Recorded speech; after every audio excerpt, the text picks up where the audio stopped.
안녕하십니까, 책돌입니다. 오늘 소개해드릴 책은 내가 알고 있는 걸 당신도 알게 된다면입니다. 저자는 칼 필레머, 출판사는 토네이도입니다. 저자 소개를 간단하게 하겠습니다.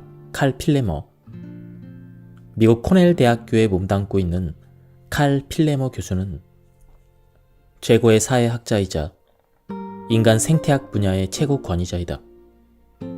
2011년 11월에 출간된 이 책은 뉴욕 타임스를 통해 전 세계적인 관심을 끌었고 20주 연속 아마존 베스트셀러에 올랐다. 사람들은 행복을 추구하면서 거창한 것들을 생각하는 경우가 종종 있다.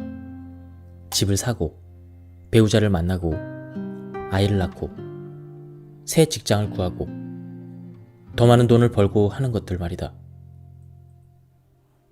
하지만 지금까지 만나본 인생의 현자들의 관점에서 보면 이러한 태도는 잘못된 것이다. 뭐뭐 하면 행복할 것이라는 유혹은 인생의 현자들 입장에서 보자면 함정이다. 물론 이러한 사실을 삶을 거의 다 살고 나서야 깨닫는 경우도 많이 있다. 그렇다면 그러한 함정을 좀 더 일찍 피하려면 무엇을 해야 할까? 인생의 현자들에 의하면 이 문제의 해결책은 삶의 변화를 기다리는 바로 그때 일상생활에 즐거움을 더욱 증폭시키는 것이라고 한다. 즉, 맛있는 음식을 먹듯 삶을 음미하라는 것이다. 젊은 사람들은 행복을 추구하는 것을 성취해야 되는 중요한 목적으로 본다. 종종 미래의 계획에 사로잡히기도 하고 너무 소모적으로 살다 보니 현재의 즐거움을 깨닫지 못하기도 한다.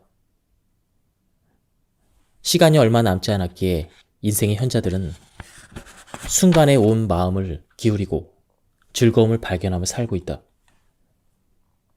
아침에 마시는 커피 한 잔, 추운 겨울밤 몸을 누일 수 있는 따뜻한 잠자리, 라디오에서 흘러나오는 좋아하는 노래 등 젊은 사람들은 그런 순간들을 잃고 나서야 그것이 소중하다는 걸 깨닫는다. 지극히 소소한 일들에 의미를 부여하고 즐거움을 느끼면 일상에서 끌어올린 행복이 차곡차곡 쌓인다. 인생의 현자들은 그 진리가 젊은 사람들에게도 통할 것이라고 믿는다. 다수의 인생의 현자들이 이 교훈을 깨달은 것은 경제 대공황 때였다. 상실과 박탈의 경험은 그들에게 작은 기쁨을 누릴 수 있는 것이 얼마나 큰 행복인지를 깨닫게 해주었다.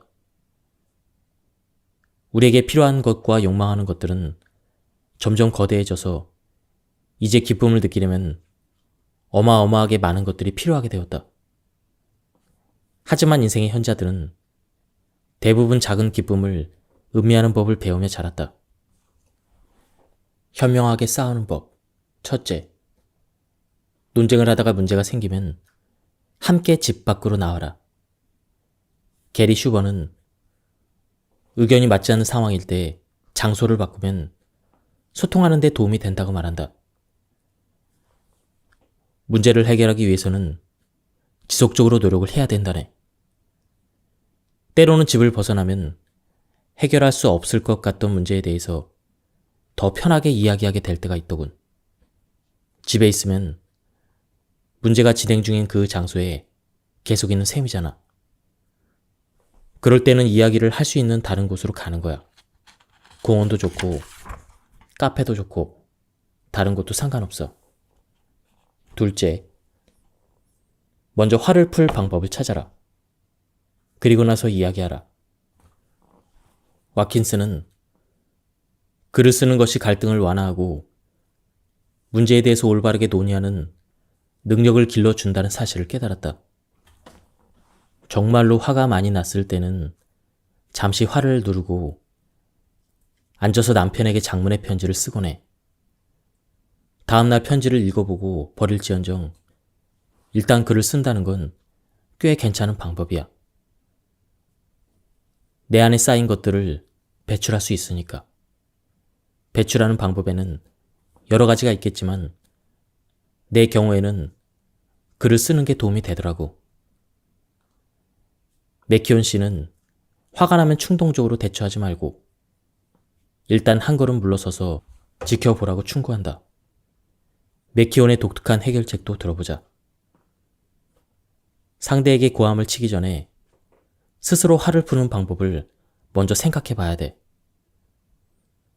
우리는 말과 양, 이런 가축을 길렀는데 나는 화가 나면 집을 나와서 축사하러 가서 양이며 동물들에게 말을 걸었어. 마음껏 고함도 지르고 물론 동물들은 늘 나를 반겨주었지만 내 말에 대답을 해줄 수는 없었던 거지. 그렇게 30분 남짓 먼저 내 분을 삭히는 거야. 화를 삭히는 동안 동물이건 식물이건 아니면 아무 것이라도 원하는 만큼 소리를 지르는 거야. 설사 그들이 아무 대꾸도 하지 않더라도 말이야. 우리 부부는 이 방법을 잘 사용했지. 셋째, 상대의 말에 귀를 기울여라. 인생의 현자들은 상대의 말을 들으려고 노력하는 그런 모습을 충분히 보여주라고 조언한다. 이는 갈등을 완화하는 가장 중요한 방법이다. 고백하건대 나 역시 아내의 말을 충분히 듣지 않았고 그것이 내 결혼 생활의 흠이었다.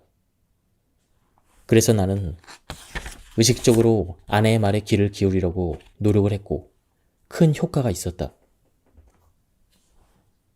이 책에 나오는 인생의 현자들은 대부분 수십 년간 결혼 생활을 해온 사람들이다. 그들은 결혼에서 벗어날 수 있는 선택권이 없다고 믿었기 때문에 그 세월을 견디면서 타협안을 만들고 관계를 개선했으며 결과적으로 나머지 삶을 만족스럽고 온전한 결혼 생활로 보상을 받았다. 결혼에 대한 인생의 현자들의 입장이 젊은 부부들의 관점과 가장 크게 다른 점은 바로 결혼을 단순히 서로 사랑하는 두 사람의 결합으로만 보지 않았다는 것이다. 그들은 결혼 제도가 지닌 장점과 이익, 그리고 기쁠 때나 슬플 때나 함께하기로 한 서약을 지키는 것을 중요하게 생각했다. 그리고 결혼이 열정이 있는 동안에만 지속되는 두 사람만의 관계가 아니라 존중해야 될 중요한 문화적 약속이라고 믿는다. 설령 잠시 상황이 악화된다 하더라도 말이다. 54년 동안 결혼 생활을 유지해온 아멜리아 캘렌더는 결혼에 충실해야 된다는 신념이 얼마나 중요한지를 들려준다. 순간의 열정 그 너머에 있는 것을 보세요. 삶은 헌신적인 노력으로 일구어 가야 하는 것입니다. 살다 보면 힘겨운 날도 있고 서로에게 미친 듯 화가 날 때도 있죠. 하지만 괜찮습니다. 그것이 바로 부부가 함께 헤쳐나가야 될 삶인 것이죠. 결혼하면서 우리는 서약을 했죠. 우리 부부가 그 서약을 지켜온 것은 우리의 아이들, 또 그 아이들의 아이들에게 결혼의 본보기를 보여주고 싶어서입니다. 놀라울 정도로 많은 인생의 현자들이 결혼 생활을 포기하려고 했을 때 다시 결혼 생활을 되돌아보기로 결정을 했고 전환점을 맞이했다고 했다. 결과적으로 그 결정 덕택에 그들은 수십 년간 행복한 결혼 생활을 유지했고 결과적으로 인연을 끊지 않았다는 사실에 감사하게 되었다. 그리고 꼭 기억해야 될 것. 화난 채 잠자리에 들지 마라. 인생의 현자들은 잠들기 전에 화를 풀어야 한다는 사실을 왜 그토록 강조했을까? 내 경험에 비추어 봐도 부부간의 속을 끓이다가 화난 채 잠자리에 드는 것은 그다지 좋지 않을 것 같다. 때로는 다투면서 심술궂은 만족감을 느낀다 하더라도 부부가 가장 친밀하게 지내는 공간에서까지 실망, 적개심, 격렬한 분노를 경험한다면 부부 사이의 골은 더 깊어지고 회복하기 힘든 상처를 남길 수가 있다. 그렇게 되면 부부가 함께 걸어갈 길을 찾기가 더욱 힘들어질 수가 있다. 부부간의 의견 충돌이 생기는 일들을 잘 따져보면 실제로 하루 종일 싸워야 할 만한 것들은 거의 없다. 특히 하루를 마감하는 시간에는 준비가 되었건 그렇지 않건 간에 싸움을 마감해야 한다. 갈등을 일으킨 문제가 누구에게 더 중요한지를 따져 그 사람의 결정을 따르는 것도 한 방법이다. 그 문제가 정말 시시한 일이라는 사실을 직시하고 그냥 흘려보내면 된다. 어떤 방식이 되었든 해가 지면 싸움을 멈춰야 한다. 즐거움이 최고의 보상이다. 1000명에 달하는 현자들로부터 직업에 대한 이야기를 듣고 난 후 나는 내가 가르치는 학생들이 가장 중대한 삶의 목표는 큰 돈을 버는 것이라고 말할 때마다 몹시 민망하고 부끄러웠다. 교수로서 듣기에 학생들의 목표는 슬프도록 획일적이었다. 내가 만난 인생의 현자들은 그렇게 천편일률적인 취업 방식의 문제를 제기한다. 수명을 거의 다 누리고 생애 끝에 서 있는 그들의 눈에는 그런 선택이 가져올 결과가 훤히 보이기 때문이다. 그들은 돈보다는 진심으로 즐거운 시간을 보낼 수 있는 직업을 선택하는 것이 훨씬 낫다고 말한다. 그렇다고 그들이 누구나 배고픈 예술가가 되어야 한다고 주장하는 것은 결코 아니다. 다만 그들은 물질적인 보상 때문에 직업을 선택한 사람들은 언젠가 삶을 되돌아보며 내가 뭐라고 살았지? 이렇게 회한 어린 자문을 하게 된다는 사실을 경험으로 알고 있을 따름이다. 누구나 먹고 살려면 돈을 벌어야 한다. 하지만 인생의 현자들은 주말이나 휴가만 목을 빼고 기다리는 삶보다는 돈을 조금 덜 받더라도 즐길 수 있는 일을 하는 것이 훨씬 더 바람직하다고 강조한다.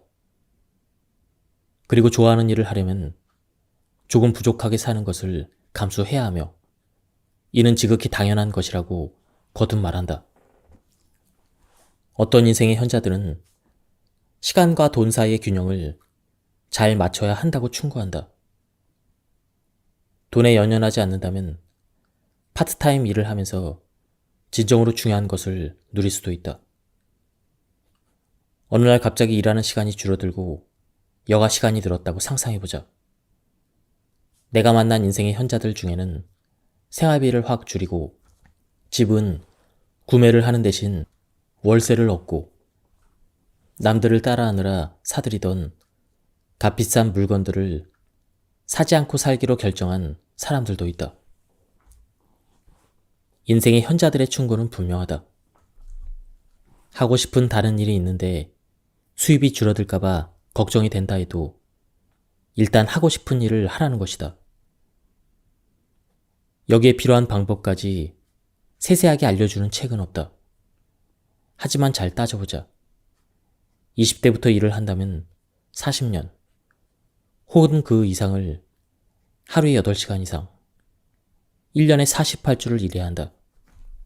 금전적 이익만으로는 지루하고 실증나는 일을 하느라 잃어버린 세월을 보상받을 수 없다. 다음은 자녀 양육에 대한 부분입니다. 딱 한 방이면 자녀 양육과 관련된 온갖 문제들이 거짓말처럼 해결되는 마법의 특효약은 없을까? 아이를 키우면서 생기게 될 문제들을 미리 경고해주며 평생 아이와 유대감을 유지할 수 있게 해주는 특별한 비법 말이다. 인생의 현자들은 그 비법이 바로 아이와 더 많은 시간을 보내는 것이라고 기뜸한다. 그들은 아이와 더 많은 시간을 보내기 위해 필요하다면 희생도 감수하라고 말한다. 많은 부모들이 자녀와 관계를 개선하기 위해 이리저리 방법을 찾아 헤맨다. 하지만 인생의 현자들은 말한다. 자녀와 평생 친구처럼 가깝게 지내도록 해주는 가장 확실한 방법은 오직 시간이라고 말한다. 아이가 부모에게 원하는 것은 돈이나 돈으로 살 수 있는 물건이 아니다. 부모가 곁에 있어 주는 것이다. 특히 함께 있고 싶을 때는 더욱 그렇다.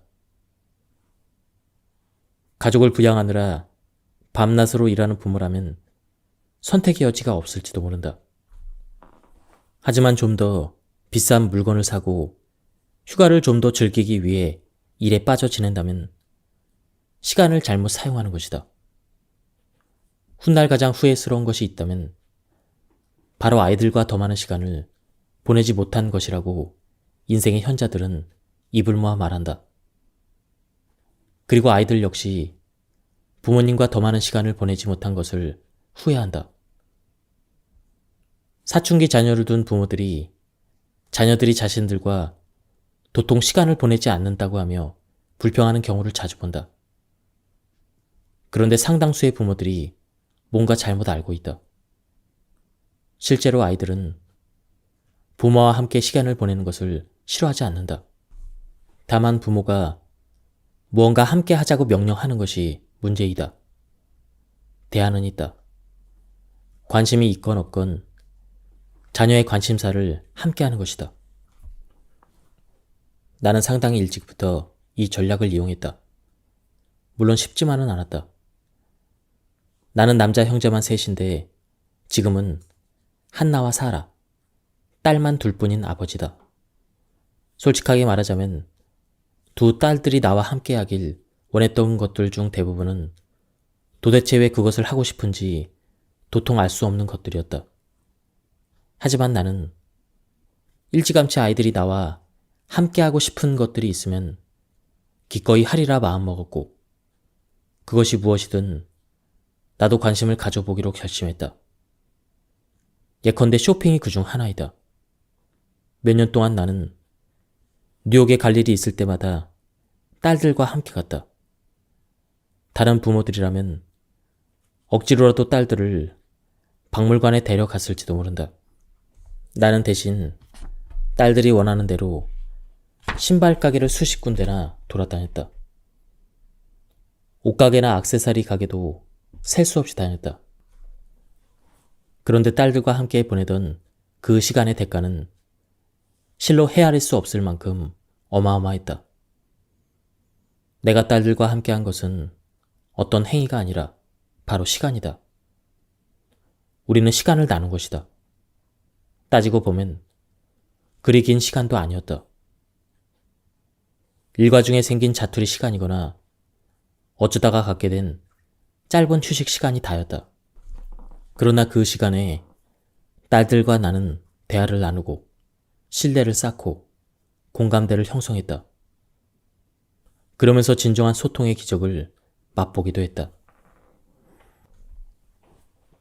우리는 부모의 편애가 유아기 자녀와 사춘기 자녀에게 각각 어떤 영향을 미치는지에 대해서 수십 년 동안 연구를 진행했다. 그 결과 뚜렷한 편애는 나쁜 영향을 미친다는 사실을 밝혀냈다. 자녀들은 부모가 공평하게 대우하지 않는다고 느끼면 문제를 일으키는 경우가 많았고 정신 건강도 더 나빠졌으며 비행 청소년이 되는 경우도 더 많았다. 게다가 부모가 편애하는 것을 보고 자란 아이들은 형제나 자매와 더 많이 싸우고 덜 행복하게 느끼며 우애도 덜 돈독했다. 한편 노인들을 대상으로 한 인터뷰에서는 부모의 편애로 입은 상처는 쉽게 아물지 않고 오래도록 마음에 남는다는 것을 알 수 있었다. 어린 시절을 보낸 지 60년, 70년, 심지어 80년이 된 인터뷰 대상자들도 부모의 편애 때문에 겪은 이들과 상처를 회상할 때는 복받치는 감정에 목이 메어 말을 잇지 못하는 경우도 많이 있었다. 인생의 현자들은 편애와 관련해서 부모라면 명심해야 될 중요한 지침 2가지를 알려주었다. 그중 하나는 어느 정도의 편애는 정상이라는 사실이다. 편애를 완전히 안 하기는 어려우며 아무리 편애하지 않으려고 노력해도 헛수고가 될 가능성은 크다. 아이들은 저마다 개성이 있고 부모는 보통 자신과 비슷한 아이를 좋아한다. 성격이나 여가 시간에 즐기는 일, 가치관 등이 자신과 가장 닮은 아이에게 마음이 더 가기 마련이다. 누군가에게는 유독 매력을 느끼면서 또 다른 이들에게는 매력을 덜 느끼듯 가족 구성원들도 마찬가지이다. 그러니 편애 문제로 고민하지 말라고 인생의 현자들은 말하고 있다. 10손가락 중 깨물면 유독 아픈 손가락이 있는 법이다. 이는 정상이며 전혀 죄책감을 느낄 필요 없는 지극히 자연스러운 현상이다. 그런데 명심해야 될 또 하나의 지침이 있다. 편애 사실에 대해서 침실에서 방문을 닫고 배우자에게 은밀히 털어놓을 수는 있다. 하지만 절대 아이들이 알게 해서는 안 된다. 편애하는 아이와 그렇지 않은 아이를 비교해서도 안 된다. 이 아이는 예쁘고 저 아이는 똑똑합니다. 이런 말을 듣고 자란 사람들은 90살이 넘도록 그 말을 읽지 못한다. 나이 든 사람들이 부모와 관련해서 지니고 있는 가장 폭력적인 경험은 덜 사랑받는 아이였다는 기억이다. 잠시 하던 일을 멈추고 아이들에 대해서 생각해보자. 얼마나 많은 시간과 노력과 비용을 자녀에게 투자하고 있는가? 아들 한 명이 있다고 해보자. 만약 아들의 기저귀를 갈아주는데 혹은 피아노 학원비를 벌기 위해 일을 하는데 아니면 축구 경기를 하는 아들을 응원하느라 주말을 보내는데 시간을 쓰지 않는다면 그 시간을 어떻게 보내는가? 아이와 함께하는 소소한 일상들. 아이가 뭔가를 잘했을 때 기쁨. 하루를 마치고 아이를 조용히 꼭 안아줄 때 얻는 위안과 안식을 생각해보자. 그리고 앞으로 35년 후를 떠올려보자. 아들은 성인이 되었고 당신은 노인의 반열에 들게 되었다. 그런데 아들이 그토록 사랑했고 희망을 품었던 그 아들이 더 이상 당신 인생의 일부가 아니라고 상상해보자. 당신이 당신 아들과 더 이상 연락도, 왕래도 하지 않고 단절된 채 지낸다고 상상해보자. 어쩌면 아들은 가까운 곳에 살 수도 있고 같은 동네에 살 수도 있다. 하지만 당신과 아들은 서로에게 죽은 사람이나 다름없다. 인생의 현자들 중 많지는 않지만 그러한 상황에 놓인 이들이 있다. 그들은 자녀에게 소외당한 채 살고 있다.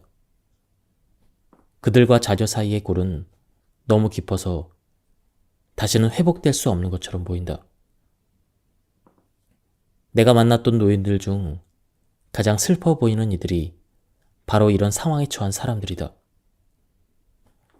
얼마나 오랫동안 인연을 끊고 살았는지, 무슨 일이 있었는지는 중요하지 않다. 부모 자식 간에 끊어진 인연은 평생을 이고 살아야 하는 슬픔이자 영혼을 짓누르는 불안의 원천이다.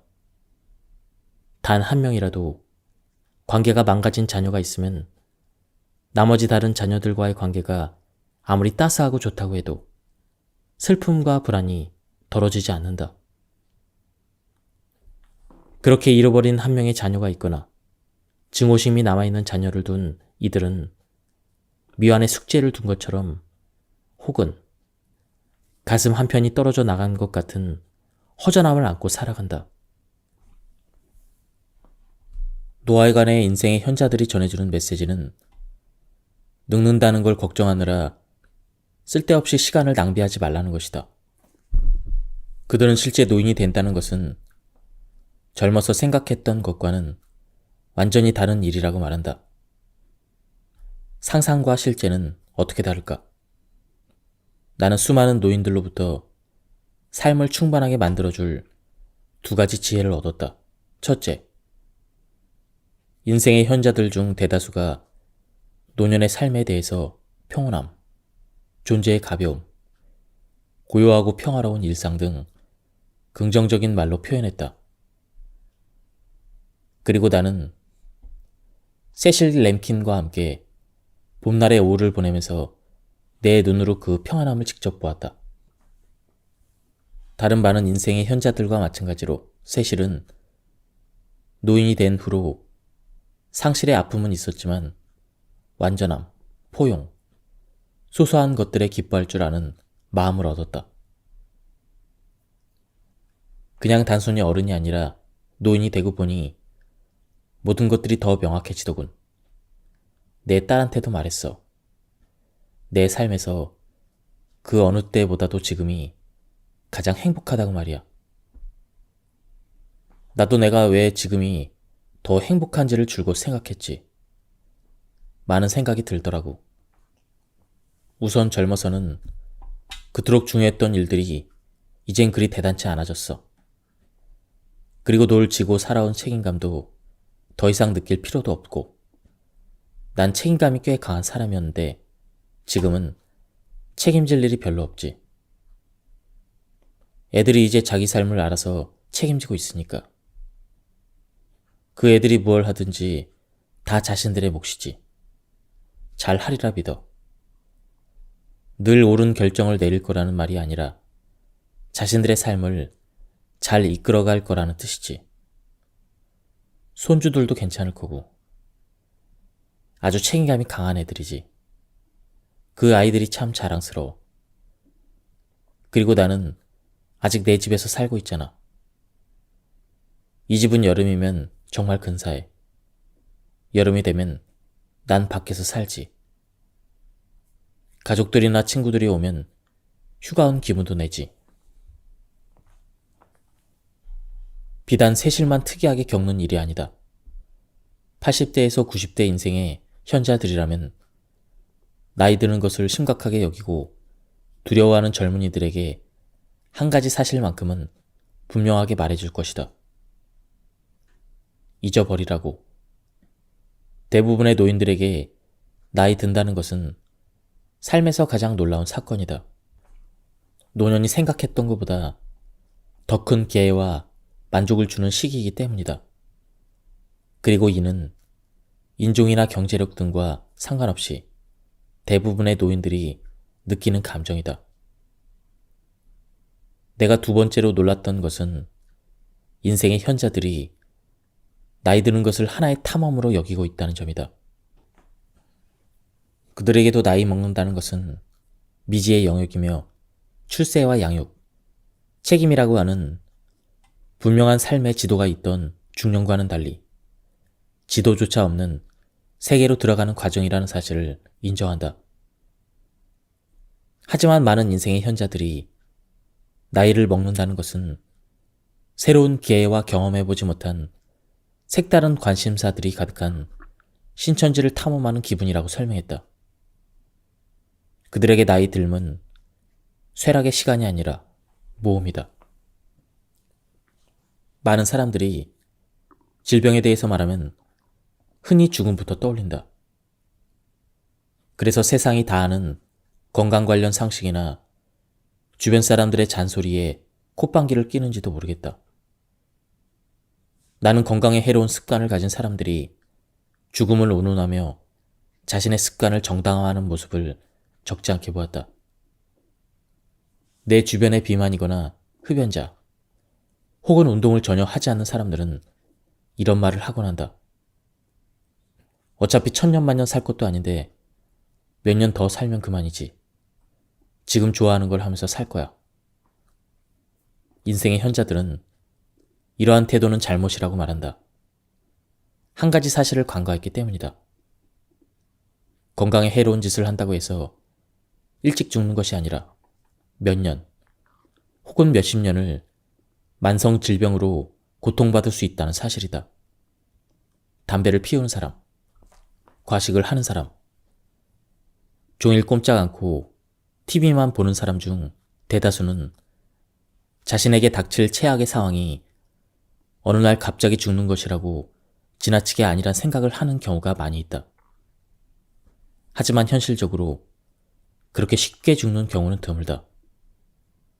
병은 쾌락의 이자라는 말이 있듯 그렇게 살아온 사람들은 나날이 버거워지는 병의 무게를 짊어지고 살아야 한다.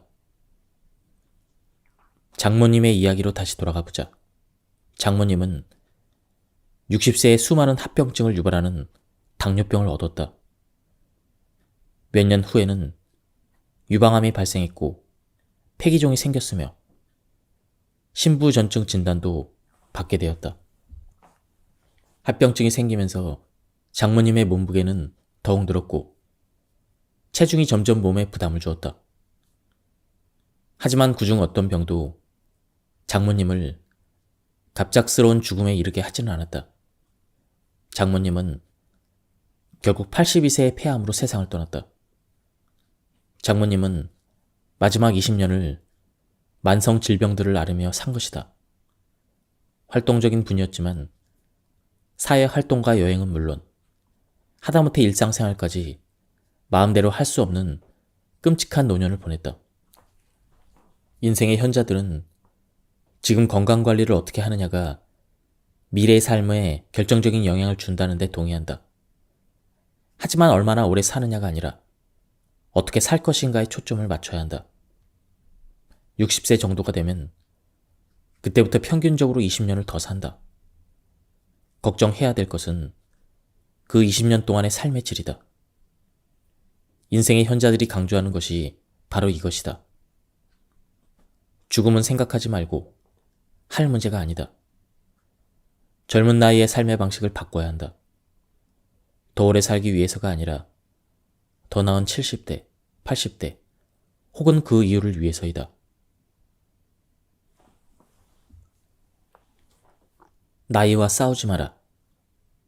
많은 사람들이 할 수만 있다면 흐르는 시간이라도 잡아 노화를 멈추고 싶어 한다. 이런 심리를 반영하듯 시중에는 노화를 막아준다는 약품에 화장품, 의료기술까지 넘쳐난다. 하지만 인생의 현자들은 말한다. 잊어버려라. 그리고 나이와 싸우지 마라. 나이와 싸우지 말고 노화 과정을 받아들이고 변화하는 신체 능력과 상황에 맞춰 적응하라는 것이다. 성공적으로 나이를 먹는 사람들은 자신에게 가장 가치 있는 일을 선택하고 그 일에 집중함으로써 상황을 최적화하고 능력을 극대화해서 상실한 다른 능력을 보상한다. 이는 노화와 싸운다는 개념과 아주 상반되는 개념이다. 앞서 양육에 관한 조언을 들려주었던 그린더프는 달리기 비유를 들었다. 인생이란 자기 앞에 놓인 길에 서 있는 것과 같다네. 그 길에서 만약 빨리 뛸 수 없다면 더 천천히 달릴 수도 없지. 하지만 절대 멈춰서는 안 돼. 할 수 있는 한 달려야 돼.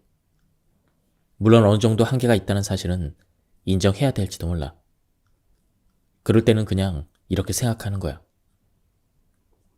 그래, 내가 할 수 있는 건 이 정도야. 그리고는 한계의 끝을 아주 조금만 더 늘리는 거지. 그래야 계속 달릴 수 있는 동기가 생기니까. 정직하면 당당하다. 노인들을 인터뷰하면서 살면서 가장 중요한 가치관 혹은 원칙이 있다면 무엇입니까? 라고 물었다. 거의 모든 분들이 늘 정직하라. 정직. 늘 진실을 말하고 타인을 속이지 마라. 이런 대답을 가장 먼저 했다. 70대 이상 노인들에게 정직은 논의의 여지가 없는 최우선 가치이며 어렸을 때부터 뼛속 깊숙이 새기고 자라온 삶의 규범이기도 하다. 그것은 후회를 피하기 위한 실질적인 지침이자 그들이 삶을 통해 어렵사리 체득한 값진 지혜이기도 하다. 인생의 현자들은 놀라울 정도로 항상 정직할 것, 초지일관 청렴할 것, 늘 타인의 신뢰를 얻는 사람이 될 것, 이러한 것들을 한 목소리로 강조했다. 그렇지 않으면 후회하게 될 것이라고 했다. 정직이라는 처방은 특별한 경우에만 적용되는 것이 아니라 항상적이고 무조건적인 처방이었다. 정직해야 할 때는 정직하라라든지 그 시점에는 정직해야 된다. 이런 조언은 듣지 못했다. 인생의 현자들은 정직을 조건 없는 처방으로 보았다. 그 무엇보다 먼저 정직하라고 말이다. 공명정대는 일상에서 흔히 사용하는 말이 아니다. 하지만 70대 이상의 노인들은 이 말을 흔하게 쓰고 매우 중요하게 여긴다. 그들은 공정한 조처, 이것을 매우 중시하던 시대에 자랐다. 인생의 현자들은 타인에게 공정하고 정직하게 대하면 스스로도 떳떳한 기분이 든다고 했다. 반대로 이 규칙을 위반하면 후회하게 된다는 것이다. 곧바로 후회하지 않을지 몰라도 여든 혹은 그 이상 나이가 되면 삶을 되돌아볼 것이고 그때 과거에 정직하지 못했던 자신의 모습과 그로 인해 생긴 일들을 후회하게 될 것이라고 단언했다. 정직하지 못한 말이나 행위는 삶의 몹시도 기나긴 흔적을 남긴다. 전쟁 후의 사람들은 전보다 훨씬 큰 세상을 보게 되었다. 특히 TV의 출연으로 다른 나라의 풍경이나 사람들이 사는 모습을 안방에서도 볼 수 있게 되었다. 중산층이 비행기를 이용하기 쉬워졌고 해외여행도 다닐 수 있게 되었다. 그러나 1960년대만 해도 비행기를 타본 사람은 극히 드물었다. 인생의 현자들 중 일부는 열성적으로 여행을 다녔다. 국내는 물론 세계 곳곳을 탐험했다. 그런가 하면 상대적으로 여행을 많이 다니지 못하고 다니더라도 잠시 다녀온 이들도 있다. 인생의 현자들의 한 가지 공통점이 있다. 그들 모두 여행을 더 많이 했더라면 하고 바랬던 것이다.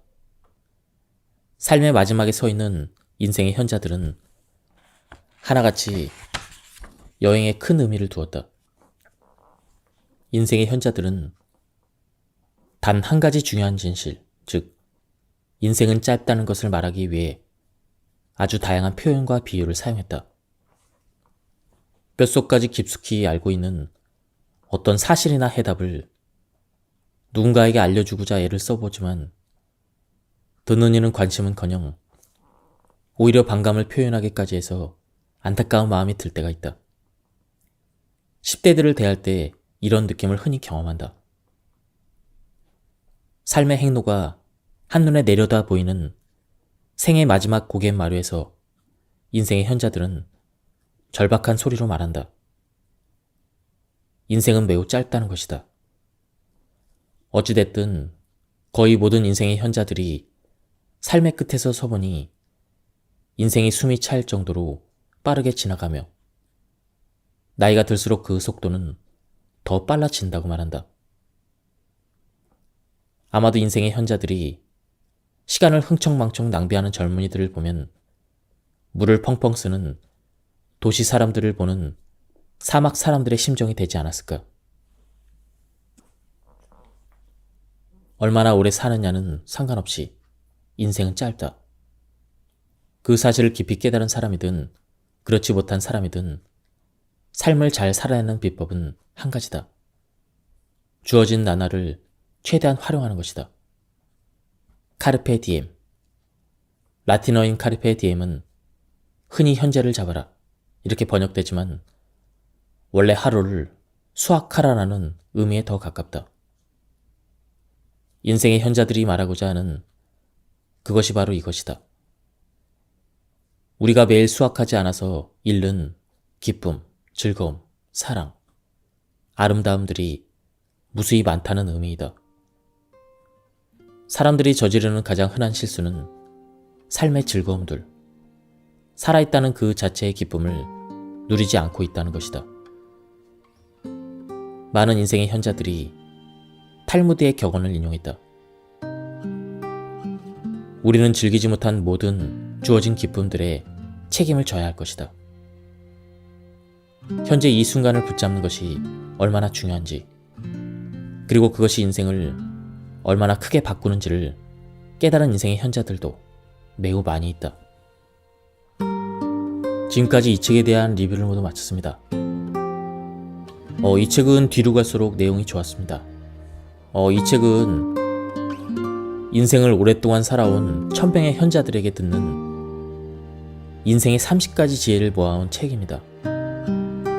현자들이 직접 경험한 실질적인 조언과 지혜가 담겨 있어서 좋았습니다. 그 전체적인 맥락을 파악하고 싶은 분들은 한번 책을 구해서 읽어보실 것을 추천드립니다. 여기서 리뷰를 마치도록 하겠습니다. 감사합니다. 안녕하십니까, 책돌입니다. 오늘 소개해드릴 책은 내가 알고 있는 걸 당신도 알게 된다면입니다. 저자는 칼 필레머, 출판사는 토네이도입니다. 저자 소개를 간단하게 하겠습니다. 칼 필레머, 미국 코넬 대학교에 몸담고 있는 칼 필레머 교수는 최고의 사회학자이자 인간 생태학 분야의 최고 권위자이다. 2011년 11월에 출간된 이 책은 뉴욕 타임스를 통해 전 세계적인 관심을 끌었고 20주 연속 아마존 베스트셀러에 올랐다. 사람들은 행복을 추구하면서 거창한 것들을 생각하는 경우가 종종 있다. 집을 사고, 배우자를 만나고, 아이를 낳고, 새 직장을 구하고, 더 많은 돈을 벌고 하는 것들 말이다. 하지만 지금까지 만나본 인생의 현자들의 관점에서 보면 이러한 태도는 잘못된 것이다. 뭐뭐 하면 행복할 것이라는 유혹은 인생의 현자들 입장에서 보자면 함정이다. 물론 이러한 사실을 삶을 거의 다 살고 나서야 깨닫는 경우도 많이 있다. 그렇다면 그러한 함정을 좀 더 일찍 피하려면 무엇을 해야 할까? 인생의 현자들에 의하면 이 문제의 해결책은 삶의 변화를 기다리는 바로 그때 일상생활에 즐거움을 더욱 증폭시키는 것이라고 한다. 즉, 맛있는 음식을 먹듯 삶을 음미하라는 것이다. 젊은 사람들은 행복을 추구하는 것을 성취해야 되는 중요한 목적으로 본다. 종종 미래의 계획에 사로잡히기도 하고 너무 소모적으로 살다 보니 현재의 즐거움을 깨닫지 못하기도 한다. 시간이 얼마 남지 않았기에 인생의 현자들은 순간에 온 마음을 기울이고 즐거움을 발견하며 살고 있다. 아침에 마시는 커피 한 잔, 추운 겨울밤, 몸을 누일 수 있는 따뜻한 잠자리, 라디오에서 흘러나오는 좋아하는 노래 등 젊은 사람들은 그런 순간들을 잃고 나서야 그것이 소중하다는 걸 깨닫는다. 지극히 소소한 일들에 의미를 부여하고 즐거움을 느끼면 일상에서 끌어올린 행복이 차곡차곡 쌓인다. 인생의 현자들은 그 진리가 젊은 사람들에게도 통할 것이라고 믿는다. 다수의 인생의 현자들이 이 교훈을 깨달은 것은 경제 대공황 때였다. 상실과 박탈의 경험은 그들에게 작은 기쁨을 누릴 수 있는 것이 얼마나 큰 행복인지를 깨닫게 해주었다. 우리에게 필요한 것과 욕망하는 것들은 점점 거대해져서 이제 기쁨을 느끼려면 어마어마하게 많은 것들이 필요하게 되었다. 하지만 인생의 현자들은 대부분 작은 기쁨을 음미하는 법을 배우며 자랐다. 현명하게 싸우는 법. 첫째, 논쟁을 하다가 문제가 생기면 함께 집 밖으로 나와라. 게리 슈버는 의견이 맞지 않는 상황일 때 장소를 바꾸면 소통하는 데 도움이 된다고 말한다. 문제를 해결하기 위해서는 지속적으로 노력을 해야 된다네. 때로는 집을 벗어나면 해결할 수 없을 것 같던 문제에 대해서 더 편하게 이야기하게 될 때가 있더군. 집에 있으면 문제가 진행 중인 그 장소에 계속 있는 셈이잖아. 그럴 때는 이야기를 할 수 있는 다른 곳으로 가는 거야. 공원도 좋고 카페도 좋고 다른 곳도 상관없어. 둘째, 먼저 화를 풀 방법을 찾아라. 그리고 나서 이야기하라. 와킨스는 글을 쓰는 것이 갈등을 완화하고 문제에 대해서 올바르게 논의하는 능력을 길러준다는 사실을 깨달았다. 정말로 화가 많이 났을 때는 잠시 화를 누르고 앉아서 남편에게 장문의 편지를 쓰곤 해. 다음날 편지를 읽어보고 버릴지언정 일단 글을 쓴다는 건 꽤 괜찮은 방법이야. 내 안에 쌓인 것들을 배출할 수 있으니까. 배출하는 방법에는 여러 가지가 있겠지만 내 경우에는 글을 쓰는 게 도움이 되더라고. 맥키온 씨는 화가 나면 충동적으로 대처하지 말고 일단 한 걸음 물러서서 지켜보라고 충고한다. 맥키온의 독특한 해결책도 들어보자. 상대에게 고함을 치기 전에 스스로 화를 푸는 방법을 먼저 생각해 봐야 돼. 우리는 말과 양, 이런 가축을 길렀는데 나는 화가 나면 집을 나와서 축사로 가서 양이며 동물들에게 말을 걸었어. 마음껏 고함도 지르고 물론 동물들은 늘 나를 반겨주었지만 내 말에 대답을 해줄 수는 없었던 거지. 그렇게 30분 남짓 먼저 내 분을 삭히는 거야. 화를 삭히는 동안 동물이건 식물이건 아니면 아무 것이라도 원하는 만큼 소리를 지르는 거야. 설사 그들이 아무 대꾸도 하지 않더라도 말이야. 우리 부부는 이 방법을 잘 사용했지. 셋째, 상대의 말에 귀를 기울여라. 인생의 현자들은 상대의 말을 들으려고 노력하는 그런 모습을 충분히 보여주라고 조언한다. 이는 갈등을 완화하는 가장 중요한 방법이다. 고백하건대 나 역시 아내의 말을 충분히 듣지 않았고 그것이 내 결혼 생활의 흠이었다. 그래서 나는 의식적으로 아내의 말에 귀를 기울이려고 노력을 했고 큰 효과가 있었다. 이 책에 나오는 인생의 현자들은 대부분 수십 년간 결혼 생활을 해온 사람들이다.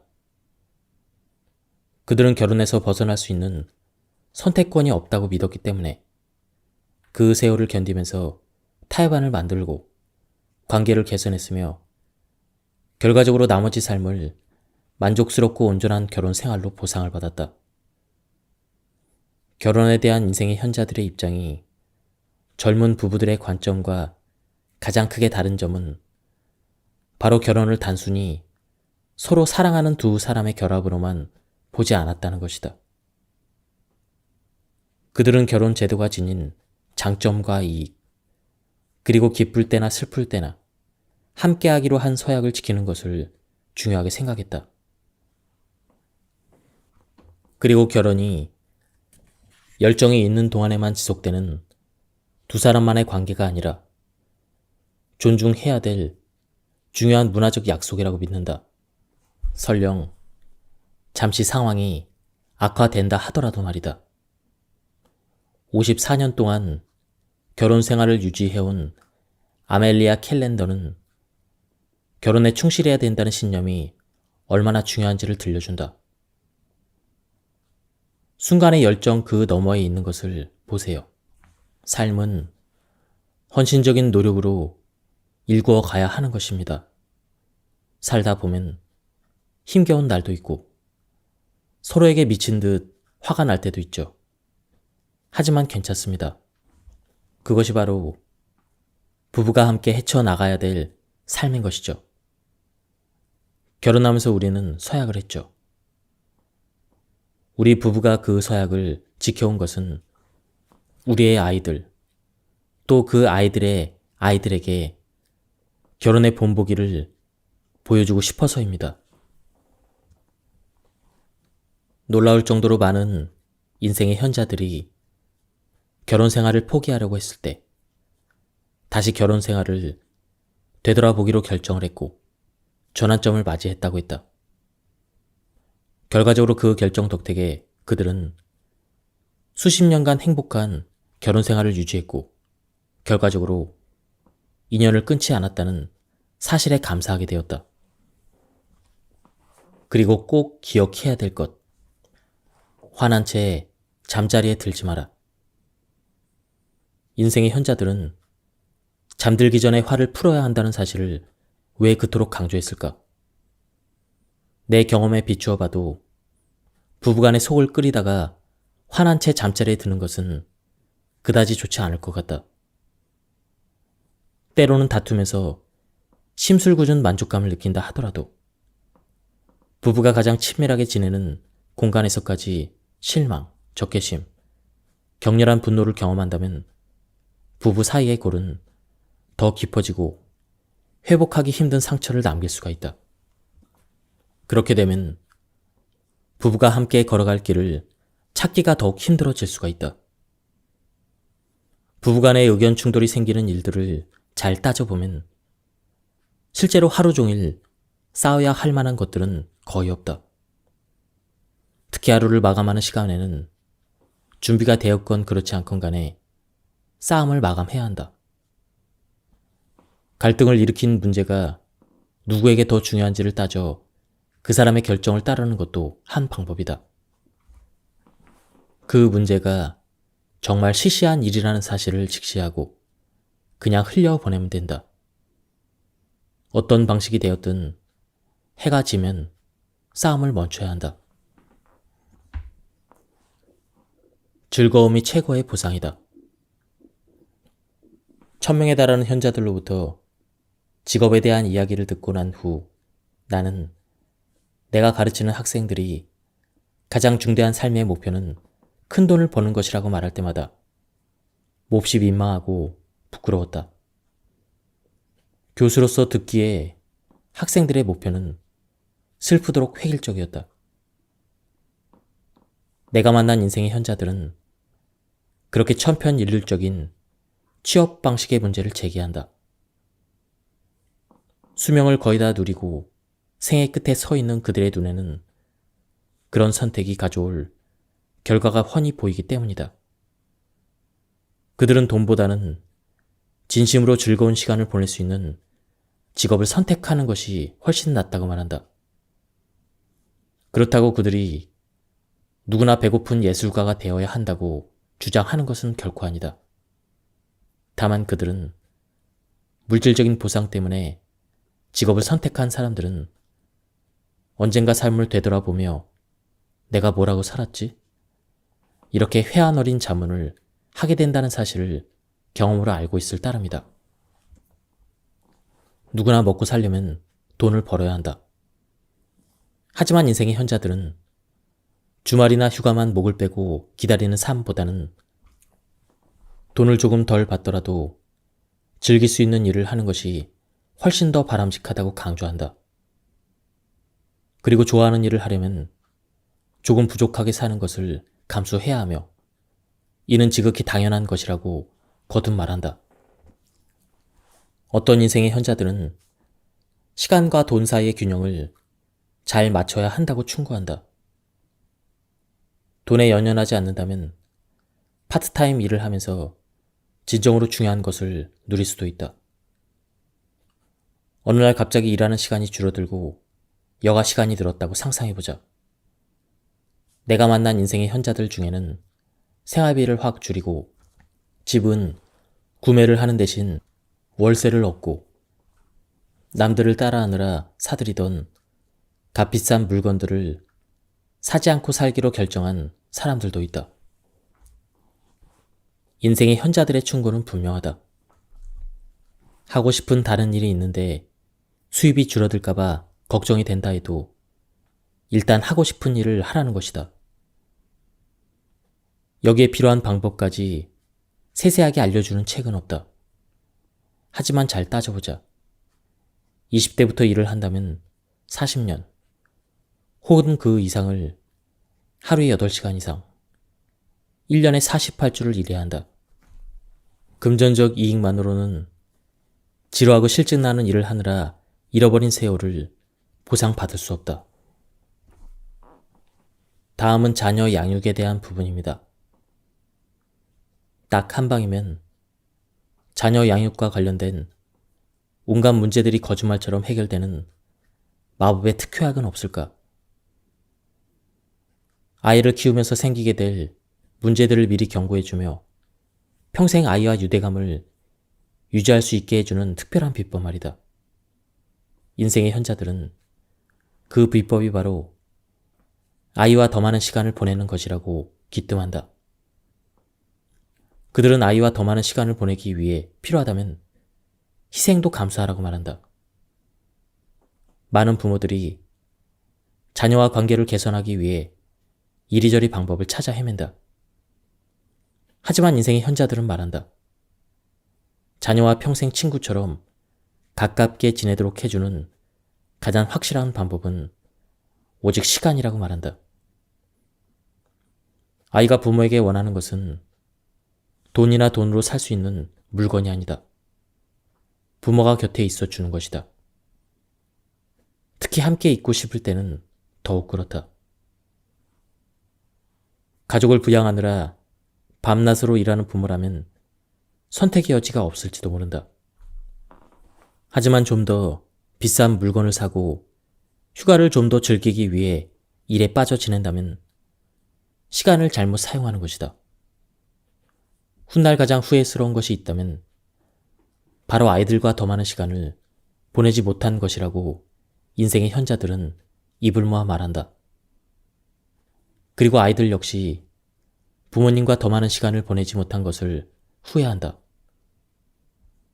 사춘기 자녀를 둔 부모들이 자녀들이 자신들과 도통 시간을 보내지 않는다고 하며 불평하는 경우를 자주 본다. 그런데 상당수의 부모들이 뭔가 잘못 알고 있다. 실제로 아이들은 부모와 함께 시간을 보내는 것을 싫어하지 않는다. 다만 부모가 무언가 함께 하자고 명령하는 것이 문제이다. 대안은 있다. 관심이 있건 없건 자녀의 관심사를 함께 하는 것이다. 나는 상당히 일찍부터 이 전략을 이용했다.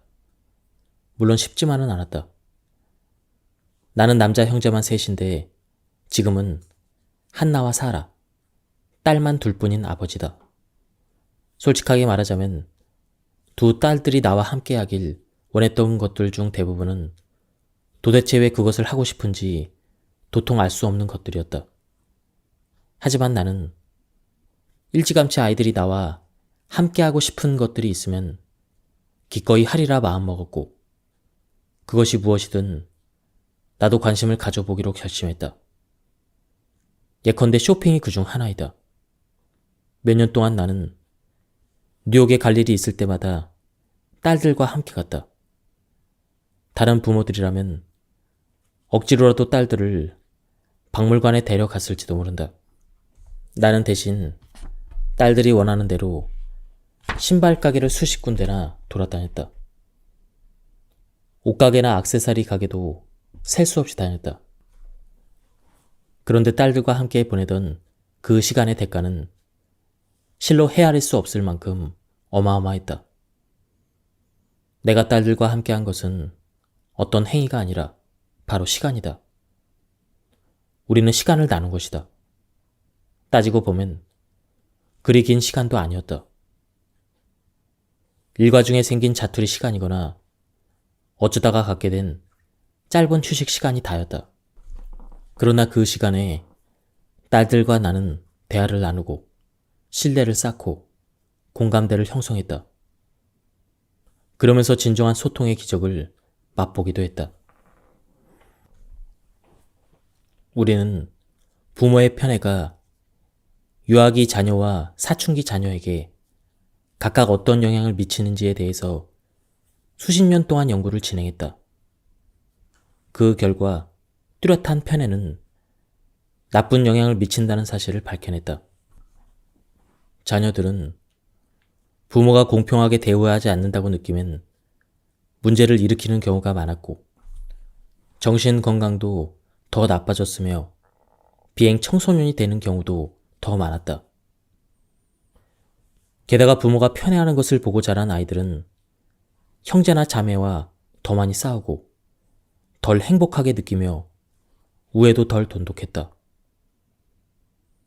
한편 노인들을 대상으로 한 인터뷰에서는 부모의 편애로 입은 상처는 쉽게 아물지 않고 오래도록 마음에 남는다는 것을 알 수 있었다. 어린 시절을 보낸 지 60년, 70년, 심지어 80년이 된 인터뷰 대상자들도 부모의 편애 때문에 겪은 이들과 상처를 회상할 때는 복받치는 감정에 목이 메어 말을 잇지 못하는 경우도 많이 있었다. 인생의 현자들은 편애와 관련해서 부모라면 명심해야 될 중요한 지침 2가지를 알려주었다. 그중 하나는 어느 정도의 편애는 정상이라는 사실이다. 편애를 완전히 안 하기는 어려우며 아무리 편애하지 않으려고 노력해도 헛수고가 될 가능성은 크다. 아이들은 저마다 개성이 있고 부모는 보통 자신과 비슷한 아이를 좋아한다. 성격이나 여가 시간에 즐기는 일, 가치관 등이 자신과 가장 닮은 아이에게 마음이 더 가기 마련이다. 누군가에게는 유독 매력을 느끼면서 또 다른 이들에게는 매력을 덜 느끼듯 가족 구성원들도 마찬가지이다. 그러니 편애 문제로 고민하지 말라고 인생의 현자들은 말하고 있다. 10손가락 중 깨물면 유독 아픈 손가락이 있는 법이다. 이는 정상이며 전혀 죄책감을 느낄 필요 없는 지극히 자연스러운 현상이다. 그런데 명심해야 될 또 하나의 지침이 있다. 편애 사실에 대해서 침실에서 방문을 닫고 배우자에게 은밀히 털어놓을 수는 있다. 하지만 절대 아이들이 알게 해서는 안 된다. 편애하는 아이와 그렇지 않은 아이를 비교해서도 안 된다. 이 아이는 예쁘고 저 아이는 똑똑합니다. 이런 말을 듣고 자란 사람들은 90살이 넘도록 그 말을 잃지 못한다. 나이 든 사람들이 부모와 관련해서 지니고 있는 가장 폭력적인 경험은 덜 사랑받는 아이였다는 기억이다. 잠시 하던 일을 멈추고 아이들에 대해서 생각해보자. 얼마나 많은 시간과 노력과 비용을 자녀에게 투자하고 있는가? 아들 1명이 있다고 해보자. 만약 아들의 기저귀를 갈아주는데 혹은 피아노 학원비를 벌기 위해 일을 하는데 아니면 축구 경기를 하는 아들을 응원하느라 주말을 보내는데 시간을 쓰지 않는다면 그 시간을 어떻게 보내는가? 아이와 함께하는 소소한 일상들. 아이가 뭔가를 잘했을 때 기쁨. 하루를 마치고 아이를 조용히 꼭 안아줄 때 얻는 위안과 안식을 생각해보자. 그리고 앞으로 35년 후를 떠올려보자. 아들은 성인이 되었고 당신은 노인의 반열에 들게 되었다. 그런데 아들이 그토록 사랑했고 희망을 품었던 그 아들이 더 이상 당신 인생의 일부가 아니라고 상상해보자. 당신이 당신 아들과 더 이상 연락도, 왕래도 하지 않고 단절된 채 지낸다고 상상해보자. 어쩌면 아들은 가까운 곳에 살 수도 있고 같은 동네에 살 수도 있다. 하지만 당신과 아들은 서로에게 죽은 사람이나 다름없다. 인생의 현자들 중 많지는 않지만 그러한 상황에 놓인 이들이 있다. 그들은 자녀에게 소외당한 채 살고 있다. 그들과 자녀 사이의 골은 너무 깊어서 다시는 회복될 수 없는 것처럼 보인다. 내가 만났던 노인들 중 가장 슬퍼 보이는 이들이 바로 이런 상황에 처한 사람들이다. 얼마나 오랫동안 인연을 끊고 살았는지, 무슨 일이 있었는지는 중요하지 않다. 부모 자식 간에 끊어진 인연은 평생을 이고 살아야 하는 슬픔이자 영혼을 짓누르는 불안의 원천이다. 단 한 명이라도 관계가 망가진 자녀가 있으면 나머지 다른 자녀들과의 관계가 아무리 따스하고 좋다고 해도 슬픔과 불안이 덜어지지 않는다. 그렇게 잃어버린 한 명의 자녀가 있거나 증오심이 남아있는 자녀를 둔 이들은 미완의 숙제를 둔 것처럼 혹은 가슴 한편이 떨어져 나간 것 같은 허전함을 안고 살아간다. 노아에간의 인생의 현자들이 전해주는 메시지는 늙는다는 걸 걱정하느라 쓸데없이 시간을 낭비하지 말라는 것이다. 그들은 실제 노인이 된다는 것은 젊어서 생각했던 것과는 완전히 다른 일이라고 말한다. 상상과 실제는 어떻게 다를까? 나는 수많은 노인들로부터 삶을 충만하게 만들어줄 두 가지 지혜를 얻었다. 첫째, 인생의 현자들 중 대다수가 노년의 삶에 대해서 평온함, 존재의 가벼움, 고요하고 평화로운 일상 등 긍정적인 말로 표현했다. 그리고 나는 세실 램킨과 함께 봄날의 오후를 보내면서 내 눈으로 그 평안함을 직접 보았다. 다른 많은 인생의 현자들과 마찬가지로 세실은 노인이 된 후로 상실의 아픔은 있었지만 완전함, 포용, 소소한 것들에 기뻐할 줄 아는 마음을 얻었다. 그냥 단순히 어른이 아니라 노인이 되고 보니 모든 것들이 더 명확해지더군. 내 딸한테도 말했어. 내 삶에서 그 어느 때보다도 지금이 가장 행복하다고 말이야. 나도 내가 왜 지금이 더 행복한지를 줄곧 생각했지. 많은 생각이 들더라고. 우선 젊어서는 그토록 중요했던 일들이 이젠 그리 대단치 않아졌어. 그리고 널 지고 살아온 책임감도 더 이상 느낄 필요도 없고, 난 책임감이 꽤 강한 사람이었는데 지금은 책임질 일이 별로 없지. 애들이 이제 자기 삶을 알아서 책임지고 있으니까. 그 애들이 뭘 하든지 다 자신들의 몫이지. 잘 하리라 믿어. 늘 옳은 결정을 내릴 거라는 말이 아니라 자신들의 삶을 잘 이끌어갈 거라는 뜻이지. 손주들도 괜찮을 거고. 아주 책임감이 강한 애들이지. 그 아이들이 참 자랑스러워.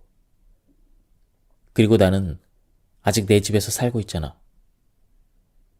이 집은 여름이면 정말 근사해. 여름이 되면 난 밖에서 살지. 가족들이나 친구들이 오면 휴가 온 기분도 내지. 비단 세실만 특이하게 겪는 일이 아니다.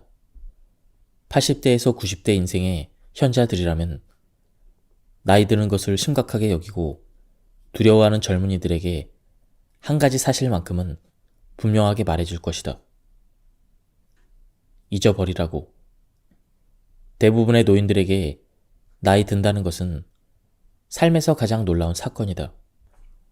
노년이 생각했던 것보다 더 큰 기회와 만족을 주는 시기이기 때문이다. 그리고 이는 인종이나 경제력 등과 상관없이 대부분의 노인들이 느끼는 감정이다. 내가 두 번째로 놀랐던 것은 인생의 현자들이 나이 드는 것을 하나의 탐험으로 여기고 있다는 점이다. 그들에게도 나이 먹는다는 것은 미지의 영역이며 출세와 양육, 책임이라고 하는 분명한 삶의 지도가 있던 중년과는 달리 지도조차 없는 세계로 들어가는 과정이라는 사실을 인정한다. 하지만 많은 인생의 현자들이 나이를 먹는다는 것은 새로운 기회와 경험해보지 못한 색다른 관심사들이 가득한 신천지를 탐험하는 기분이라고 설명했다. 그들에게 나이 들면 쇠락의 시간이 아니라 모험이다. 많은 사람들이 질병에 대해서 말하면 흔히 죽음부터 떠올린다. 그래서 세상이 다 아는 건강 관련 상식이나 주변 사람들의 잔소리에 콧방귀를 끼는지도 모르겠다. 나는 건강에 해로운 습관을 가진 사람들이 죽음을 운운하며 자신의 습관을 정당화하는 모습을 적지 않게 보았다. 내 주변의 비만이거나 흡연자, 혹은 운동을 전혀 하지 않는 사람들은 이런 말을 하곤 한다. 어차피 천년만년 살 것도 아닌데 몇 년 더 살면 그만이지. 지금 좋아하는 걸 하면서 살 거야. 인생의 현자들은 이러한 태도는 잘못이라고 말한다. 한 가지 사실을 간과했기 때문이다. 건강에 해로운 짓을 한다고 해서 일찍 죽는 것이 아니라 몇 년, 혹은 몇십 년을 만성 질병으로 고통받을 수 있다는 사실이다. 담배를 피우는 사람, 과식을 하는 사람, 종일 꼼짝 않고 TV만 보는 사람 중 대다수는 자신에게 닥칠 최악의 상황이 어느 날 갑자기 죽는 것이라고 지나치게 아니란 생각을 하는 경우가 많이 있다. 하지만 현실적으로 그렇게 쉽게 죽는 경우는 드물다. 병은 쾌락의 이자라는 말이 있듯 그렇게 살아온 사람들은 나날이 버거워지는 병의 무게를 짊어지고 살아야 한다.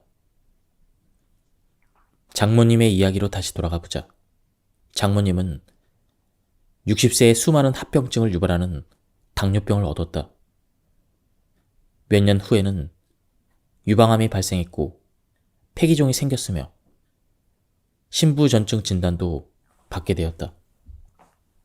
합병증이 생기면서 장모님의 몸무게는 더욱 늘었고 체중이 점점 몸에 부담을 주었다.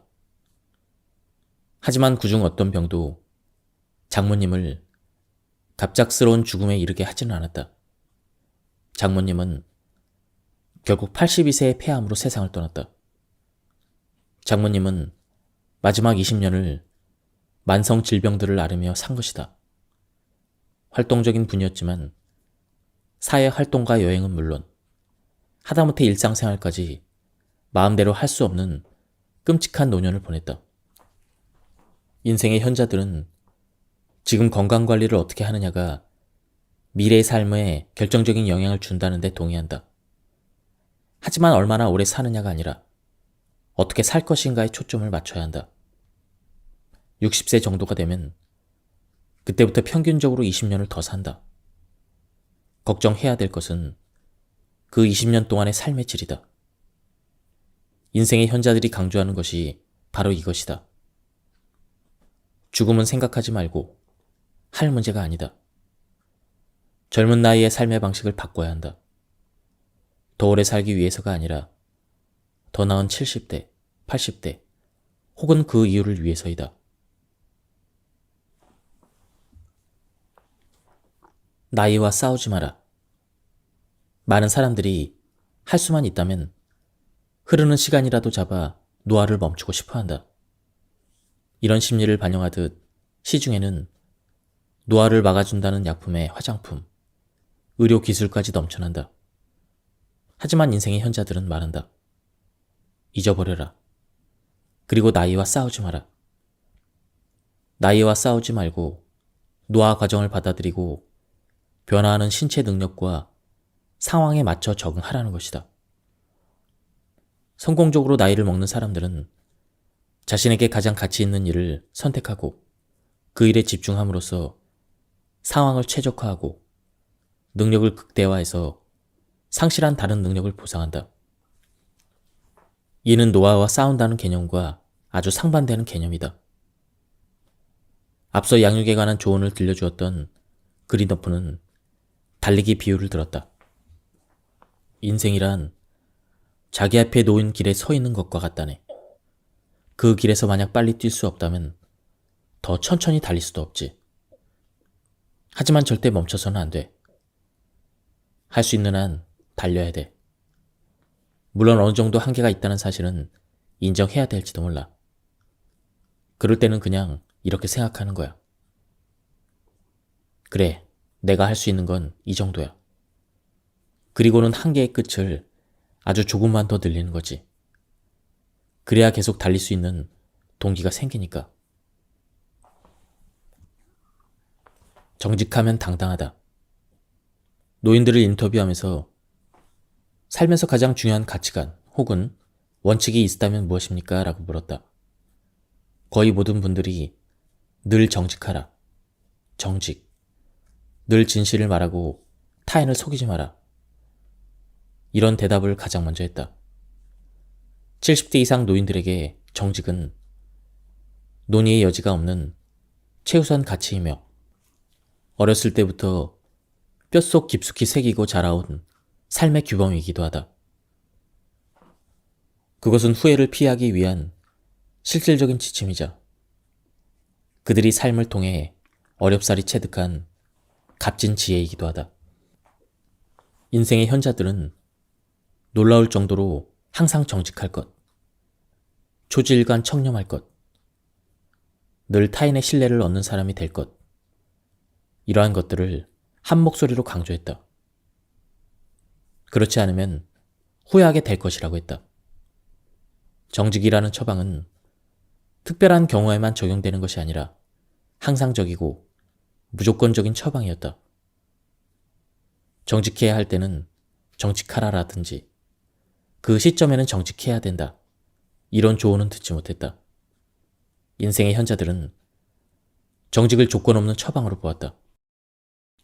그 무엇보다 먼저 정직하라고 말이다. 공명정대는 일상에서 흔히 사용하는 말이 아니다. 하지만 70대 이상의 노인들은 이 말을 흔하게 쓰고 매우 중요하게 여긴다.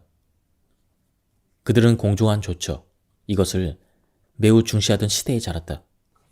인생의 현자들은 타인에게 공정하고 정직하게 대하면 스스로도 떳떳한 기분이 든다고 했다. 반대로 이 규칙을 위반하면 후회하게 된다는 것이다.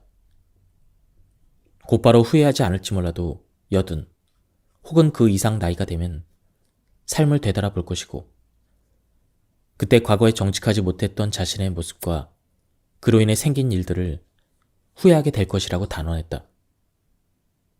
정직하지 못한 말이나 행위는 삶의 몹시도 기나긴 흔적을 남긴다. 전쟁 후의 사람들은 전보다 훨씬 큰 세상을 보게 되었다.